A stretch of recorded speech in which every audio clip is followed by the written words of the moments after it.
شرط‌ها چیست؟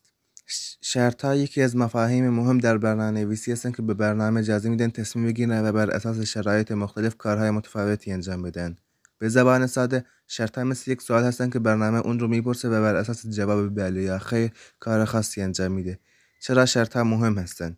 وقتی میخوایم برنامه هوشمندانه عمل کنه و در موقعیت‌های مختلف رفتارهای متفاوت داشته باشه. چطور شرط‌ها کار میکنن؟ یک سوال یا شرایطی مشخص میکنید. اگر جواب درست باشد کد خاصی اجرا میشه. اگر جواب غلط باشد کد دیگه اجرا میشه یا هیچ کدی اجرا نمیشه. نحوه نوشتن شرط: در اکثر زبانهای برنامه‌نویسی شرطها با کلمه‌ای مثل if شروع میشن. مثل این که بگیم اگه این شرط برقرار بود. چند نوع شرط وجود داره. شرط ساده: فقط یک شرط بررسی میشه. مثال: اگر هوا آفتابی باشه برو بیرون.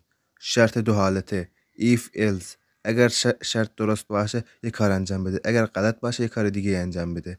مثال: اگر پول داری برو خرید، اگر نداری بمون توی خونه. شرط چند حالته: if if else. چند شرط مختلف بررسی میشه. مثال: اگر نمره بالای 18 بود عالی، اگر بین 10 تا 17 باشه قبول، اگر کمتر باشه مردود. خلاصه شرط‌ها به برنامه کمک میکنن تصمیم بگیرن. اگر شرط درست باشه کار خاصی انجام بده، اگر شرط غلط باشه کار دیگه انجام میشه یا هیچ کاری انجام نمیشه.